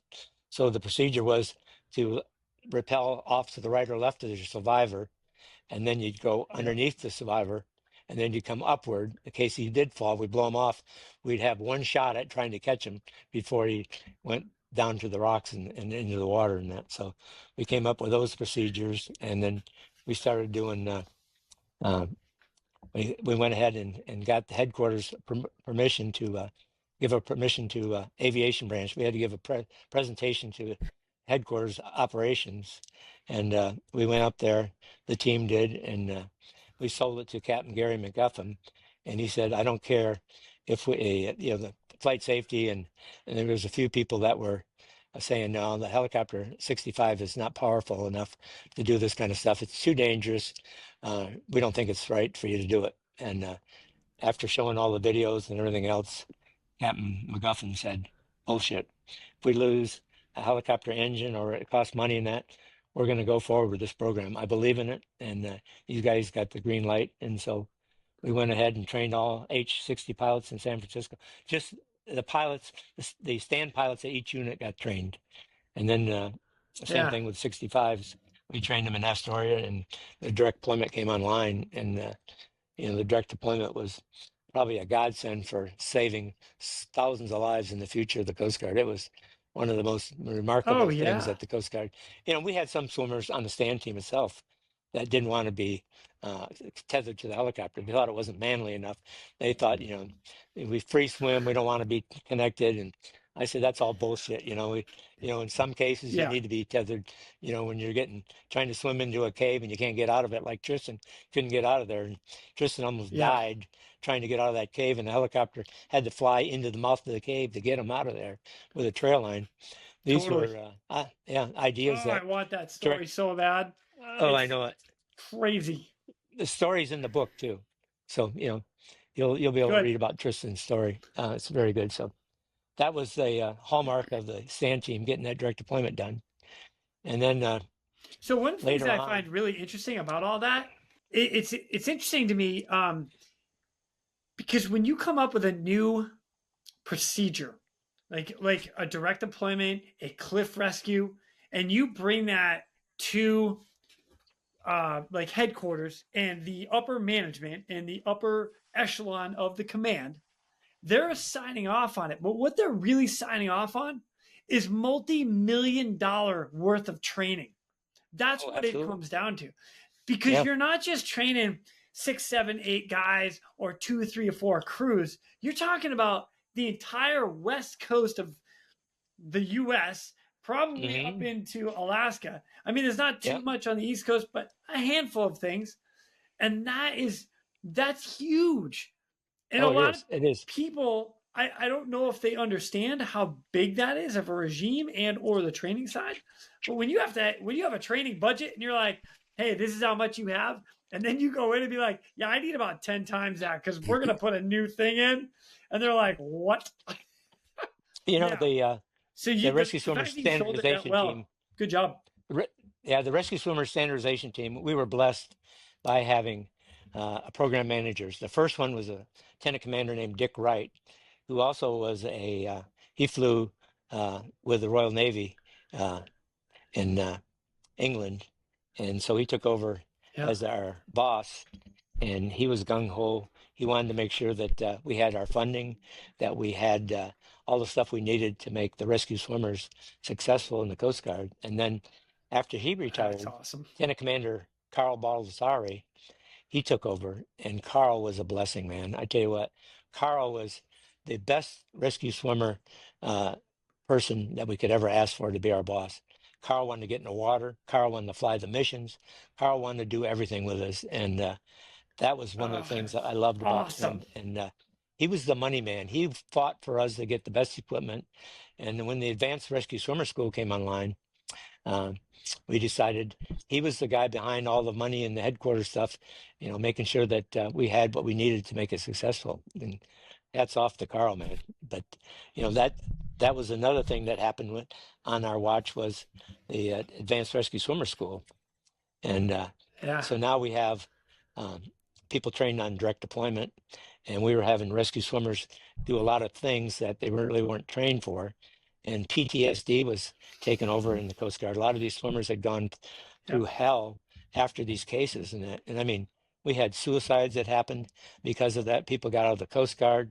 It was one of those things that we needed to get the school going, and we needed to get training for direct deployment, for PTSD, cave rescues, and all this stuff. So we got together as a team, and we came up with a curriculum, what we need to train and why we needed to train in this forum and that. So what we did was we got people that were awarded awards for medals on high rescues, like in Kodiak, Alaska. If somebody did something like outstanding rescue, we would take the first class, had all these heroes come to Astoria. And the first week that we were there, we all got together and said, hey, tell us how to shape this program. We're not doing it by the stand team. We want input from everybody in the field. And I got a lifeguard from San Francisco. Awesome. Brought him. He was into wet rock rescues. He came there. We had cave rescues. Steve Fry did the first cave rescue. Tristan was there. And we brought these guys together, and we wanted to make sure that what we were going to teach was run by these guys because they were there, they did it. And we wanted that team to go ahead and train the future rescue swimmers in the Coast Guard. So now we have our people and the curriculum set up, and our first units that we wanted to train were the cold weather units. And so we got those cold weather units for the first class. This was direct deployment was 1993, and the first school was 1995. So we went back to Astoria, new CEO, a guy named Captain Dave Conkle was the CEO, and I asked him if we could do the school there, and we needed his classroom. So he said, you can do it. I said, we need it for 2 months a year. We'll have one in the spring and one in the fall. And he said, not a problem. And it's 1 month each time. So the curriculum that I started with was Odom had been lost at sea, and Mike was left there. Right. And so what I wanted the first class to do was going to be a team effort. I wanted not only rescue swimmers to be in the class, I wanted C-130 pilots from Sacramento to be in the class, and I wanted 87-foot life boats to come out of Seattle and search for a one-man life raft, simulating that they're looking for a lost swimmer in a raft and that. So I got permission from headquarters to get aircraft from Sacramento. They loaded 20-man life rafts up. The swimmers there, they weren't in the swimmer rotation, but they were AST and ASMs at the time. So they packed up the rafts for us, and I told them I wanted them to come to the school and learn how to they could be a rescue swimmer for the week that they were there or the month they were there. So they rotated in and out of the school, and then the SAR alarm in Sacramento would go off and said that there's a life raft with a swimmer missing 10 miles offshore off Astoria. The vessel, the 87-footer, now is doing a search looking for the swimmer. The C-130 launched the duty section. They are now headed from Sacramento to Astoria, and they get on scene. They're looking for the swimmer, and they find the life raft with the EPIRB in it. And so then they fly over. I have all the swimmers out there in the water. They had to board a 52-foot motor lifeboat. They get in the water. C-130 flies over and drops a 20-man life raft. And all the swimmers have to get into this life raft, and it's rougher and shit out there. And those swimmers hated me, man, because they were all puking their guts out, and the life raft's rocking and rolling in heavy seas and stuff. And that was the start of the class. And so they the rescue swimmers, each day would show up early in the morning, 6 o'clock. We'd do PT together, and then we start our classes, and then we go ahead and get into surf rescue, large frame survivor, cave rescues. We do offshore high seas training, and then we do cliff zone. We had all this curriculum way, and then we'd bring in a instructor from headquarters to teach, or from D13, that would be SISM, and she would talk to the swimmers about PTSD and how to cope with it as a swimmer. And so then I get a note from Captain Conkle saying, you can't have our classrooms anymore. You're going to have to find your own place. But I have a double wide trailer at the base that used to be the exchange. You can have that. And so Conkle gave me that, but then he took it back and he gave me Tongue Point, where our swimmer school is. And I won't go into the stories, pretty detailed about how an admiral got in there and tried to stop the program in the school and everything else, and the admiral lost. But that's in the book. You can read about that. But the school was one I of the didn't realize things that somebody tried to end that. Oh yeah, and our didn't want us to have that school at Tongue Point at all. So, but it was a interesting case. But that's about it as far as that goes. If you guys got any other questions about history and that, the stand team. I definitely do. Are you kidding me? All right, go for it. So the first one I've got is like, what's interesting is you were in a position as the master chief, as the guy in charge of stand team. You've got guys around the Coast Guard, all these swimmers that are doing things that no one ever actually thought we were gonna do. Absolutely.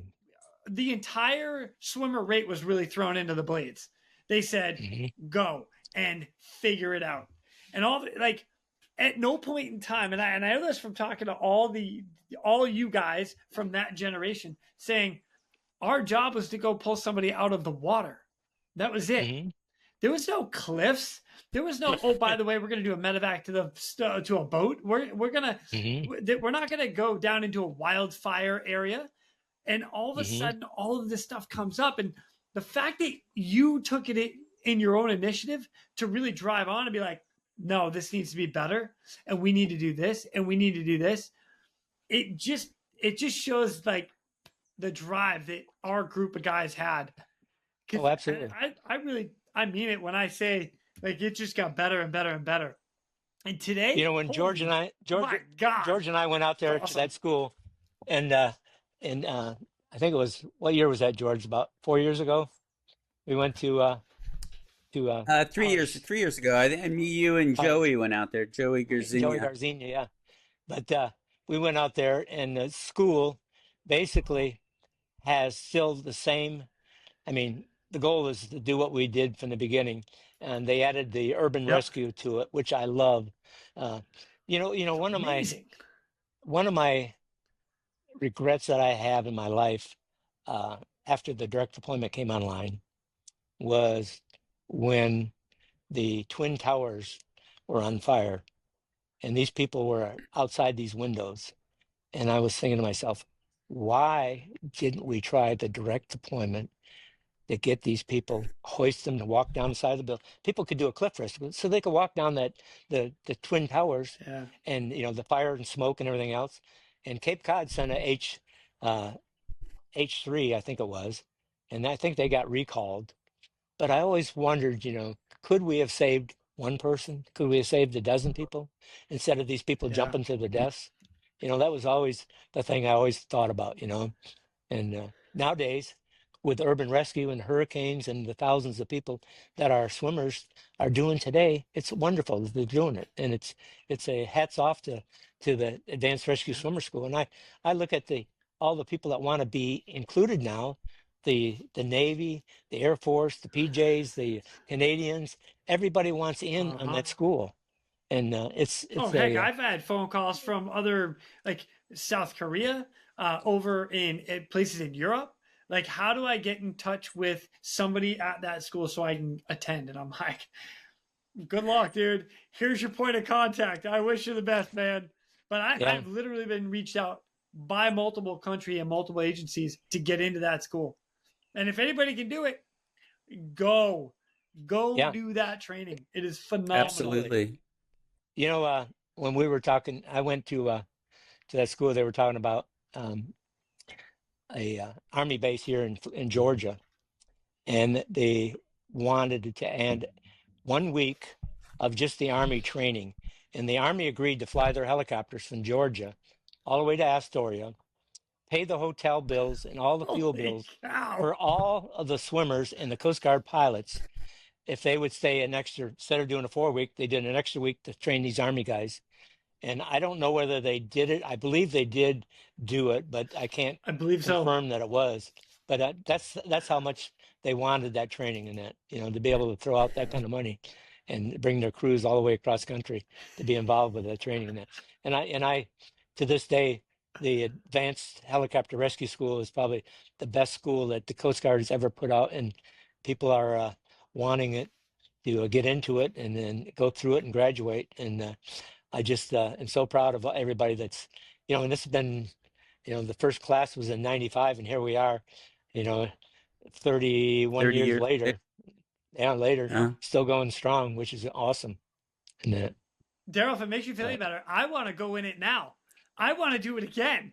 I'm not done. I really, really want to try to get back there. If the Coast Guard will let me join, I'm in. Oh my God. I don't know why you couldn't get back in. Why couldn't you get back in? They need swimmers. They'd probably take you, Jason. Yeah. I don't know. Yeah. I don't know. Probably not. So, yeah, the ASMs that were in the original swimmers, to me, they were the superheroes of the swimmer program. They were told 5 years, and if you didn't do your job, you were going to be out of a job, or you're going to have to change your rate. They stepped up the program. Now, were we the best swimmers? Were we the strongest? Hell no, we weren't. But we got in there, we did the job, we passed our test, we got into the field, and we did our jobs. Today's swimmers, they're super strong, they're super good. I mean, absolutely the best of the best in that, Did they have the same knowledge and the stuff that we did? Probably not. And the reason why I think this book is so important is to let the people know that are the future swimmers that, hey, we weren't all like you. Some of us were packing parachutes. Some of us were landing in seaplanes in the water and doing a lot of things that were unbelievable back then. And I just hope that the rescue swimmers out there today, who I'm extremely proud of, continue getting rescues and doing a good job, and just make this old guy proud again that he had a chance to be a part of their life. Man, that's incredible. Yeah, absolutely. And I'm going to throw a shout out to George. George, thank you so much for writing this book for us. I am beyond excited to read it. I really am. I promise you guys. I know, but I am excited about reading it. Okay, I promise. Yeah, thanks, Jason. It turned out it was so enjoyable. I mean, we worked on it. We tried to find out facts, and we really researched a lot of it, and just some really great stories. And I'm just so grateful that Darell let me capture those stories for him and put it in a book. So we're both really proud of it. It was a lot of work. And I think it's a good product, and I'm excited for people to read it and hear what they think. Let me just give a little shout out. This is the book. Now it's 400 and some pages, and it's bigger than my book because size does matter. So, one of the things George and I talked about is that we have two editions to this book. We have the swimmer edition, and then we have the flight mechanic edition. The flight mechanic is actually a coloring book, and it's got Corellos with it, and it's got only about is that the pilot? pages. You sure it's not the pilot edition? Well, the pilots could have their own. That could be the third edition when it starts out with, have I told you I'm a pilot yet? So, so anyway, thank you, George. Great. Thank you, Jason. I want to do one more thing. And Darell, if you don't mind, I love to end all my podcasts with a piece of advice. And I think it's important because you've lived through so much, and you were you went through a swimmer school at a unique time. You didn't have to go. You went anyway. Created as much as you created. With all of that, what advice would you pass on to everybody? In my 30 years in the Coast Guard, I tell you what, I loved each and every day I was in. I couldn't ask for a better career. I wouldn't change my path in the Coast Guard for anything in the world. I enjoyed it. The camaraderie was the best. You kids that are in the Coast Guard right now, you swimmers, and that enjoy the camaraderie that you have each and every day, the people that you stand duty, the people that you fly with, the people that are around you every day, they're going to be in the back of your brain the rest of your life. When you get older, like myself and George and that, you're going to fall back on those memories of what you did in the Coast Guard and what lives you saved and what it really meant to be a Coast Guard rescue swimmer. And don't take that lightly, and do the best you can do, and take care of your brothers, take care of each other, and make sure that what you're doing out there is a team effort. It's not a swimmer job, it's a crew job where we're all equally the same. And don't ever forget that. I love it. Darell, this has been amazing. George, Darell, thank you guys so much for coming on, not only to show off the book but really join me and share some amazing stories. I cannot wait to read this book. I'm super pumped. And Jason, thanks for what you do, man. We really appreciate it. I listen to all your podcasts. My pleasure. Yeah. Yeah. Guys, if I have something I stumbled on, here. Jason. Stop it. Hey. I'm also going to really look forward to meeting up with you guys so we can kick back a beer together and talk about not only the book, but more stories. And Darell, I might want to hear some of these extra funny stories that you might have that didn't make the book. I'm just going to throw that in there real quick. Okay. You got a couple more of those, I'll take them off the record. My wife being a lawyer, I don't know if, immunity will apply to my stories anymore, so I'll have to be cautious and think about it. Huh? Yes, sir. Well, until I get to see you guys, thank you again for joining me and sharing some of these epic stories. I'm excited to promote this book and get it out there. Thank you, Jason. Love you. Yeah, thank you, Jason. Appreciate it.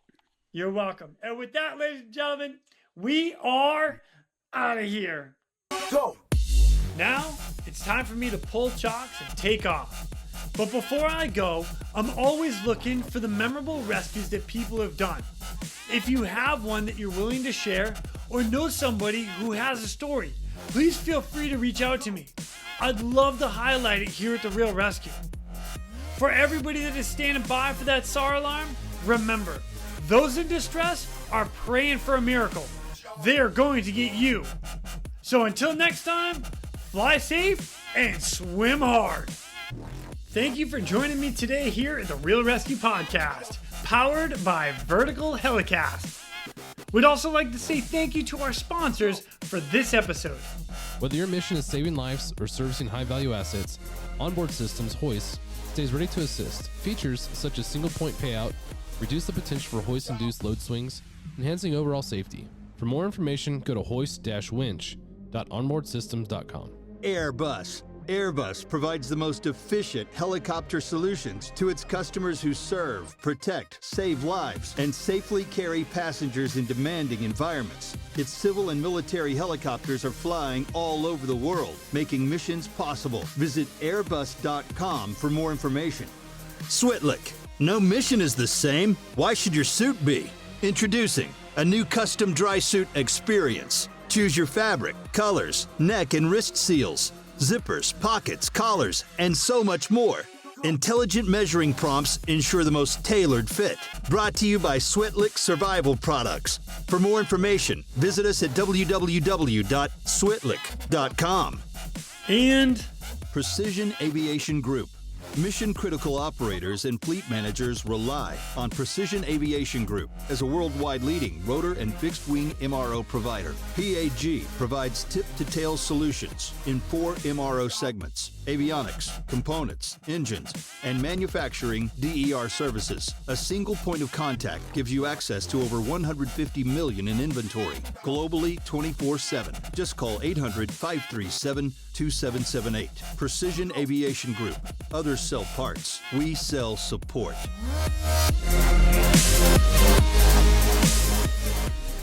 Darell, I got one more question for you. Do you have a funny training event that happened to you that stands out to you? Oh, yes. Many training events that happen out of me where sometimes decision making myself sometimes was lacking. So here's the tasking we had from headquarters. Cocaine bales were being dropped in the water and left, and the in Miami area, and the swimmers were dispatched to pick up the bales of cocaine, and they were worried about the cocaine with the bales. Some of the bales were ripped open, and so the ingestion of the cocaine in the water, the swimmer could ingest it through a snorkel and fail a pee test. So they're asking us to come up with an idea how to retrieve cocaine bales out of the water. And so we go back to the shop, and I call the DEA office, and I said, so tell me how the cocaine bales are packaged.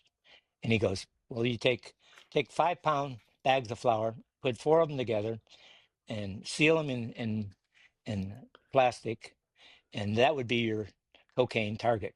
And I said, great. I said, so I talked to the H-60 pilot, John Long, and I said, what if, this is just a big what if, we took a spear gun and we'd spear them from the helicopter, and that way the swimmer wouldn't have to get in the water, and all we have to do is pull the bale up into the helicopter, and it's retrieved.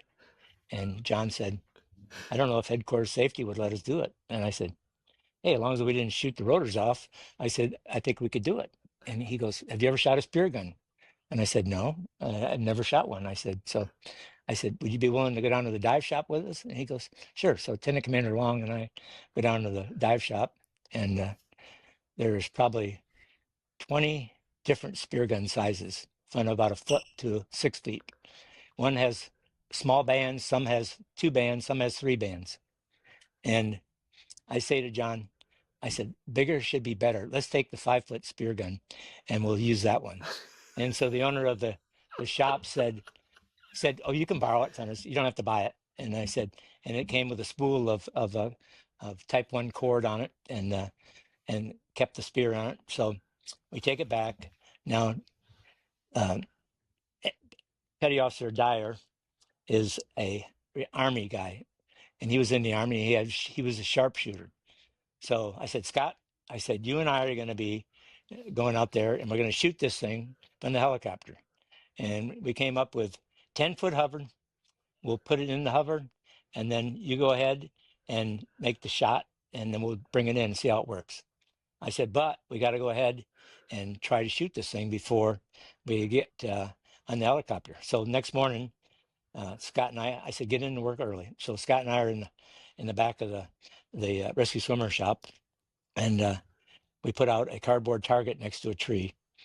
Now, we've never shot this thing. So we load the bands on this thing, and Scott takes the aim of the thing, fires it, goes right in the middle of that cardboard box, and perfect shot. I said, do it again. So Scott loads it back up. We shoot it this time, and it sticks in the tree. And the barb went into the tree at probably 3 inches. And now we can't get the gun bar or the spear out of the tree because it's in there. And we're getting paged from the helicopter. Lay to the helicopter. Helicopter's waiting on you guys. So I yell to Scott. I said, go get an axe. Now the CO's office is right outside our building. And I said, start chopping that son of a bitch out of there now, Scott. So he's hacking away at this tree, and it's going to fall over. And I know the captain's going to have a shit fit when he sees this tree fall over. He gets the spear out. We go run and take off to the helicopter. We get in the helicopter, and we get in there. We go out in the Gulf of Mexico, throw out our target. We get in a 10-foot hover. Scott blasts it 3 times in a row. Perfect. And I'm so proud of Scott, man. He is Mr. Mr. Sharpshooter. Well, the command, Aviation Training Command, makes up this 6-foot uh, spear gun award for Scott. They call him to the officers club at a happy hour and present Scott with this big award, spear gun award for sharpshooting, and put it around his neck. Scott's happy, embarrassed, and we all clap for Scott, and we go back. So now we decide to go ahead and move forward with this in headquarters. So now we need to get Larry Farmer and Kathy Zimmerman down the Mobile to sign off on this. Well, Scott makes chief, and he gets sent to Houston. So we don't know when these guys are showing up. So we get notice that Farmer and Zimmerman are headed our way, and that so I said, I'm a hunter. I know how to hunt. I've never shot spear gun. I said, I'll just go ahead and throw it in the helicopter, and we can do it. I watched Scott, piece of cake, and so we load up. We have a photographer. We get out there in the Gulf of Mexico, and I get the helicopter in 10-foot hover. I take the spear gun, and I'm sighting downward like this, and the butt of the spear gun is right there. I let go of the Right in front of your trigger. face? That thing comes back, smashes me in the nose, breaks my nose, and I'm bleeding like a stuffed pig all over myself. And I'm horrified that I just broke my nose. And I know right behind my shoulder is Zimmerman and Farmer, that they will die laughing at me because now I've done screwed up my nose and I'm full of blood. And I say to myself, son of a bitch, I got to go ahead and say something because now they see the blood. And I turn around and my nose is crooked on my face. And I said to the pilot, I said, hey, I need to deploy to recover the spear gun target, which I missed. And so I jump in the water, wash all the blood off me, and get back in the helicopter, stick a couple gauze pads up my nose, both sides. And I look like a walrus with tusk on it. and we're headed back to Mobile. And Kathy Zimmerman tells the pilot, you need to get an ambulance there for the Master Chief. And we land in Mobile at the airport, and there's a freaking ambulance sitting there with the lights on, and there's 40 people standing on the ramp trying to figure out what the hell's coming back. And I'm pissed off now. I don't want to go out there and get no freaking ambulance. And I am not getting out of the helicopter. And I said to Mr. Long, I said, Mr. Long, I'm not getting out of there. He goes, Master Chief, you're getting out of there. I said, no, I'm not. He goes, Master Chief, I'm giving you an order. You have to get out. Flight safety wants you looked over. I said, there's nothing wrong with me. I'm an EMT. I got a little bloody nose. That's it. He goes, Master Chief, get out of the helicopter. So I'm pissed. I get out of the helicopter, walk over to the ambulance, tell the corpsman, I said, I just bumped my nose. Get the hell out of here. And they pack up their shit and go. And of course, the program gets deep six. There's no more shooting spear guns over my broken nose. You know, Farmer laughed, Kathy laughed, Long laughed, and I took the blunt of the jokes, man, for a while. But you know, that's trying to be an innovator. You know, sometimes your stuff works, sometimes it goes to hell. This one went to hell. God. My nose is still, I have a deviated septum in the nose section right now. If I give a close up, you'd say, wow, that still is screwed up. Anyway, but that's it. Oh God, I'm so glad you shared that with me. Thank you. Yeah.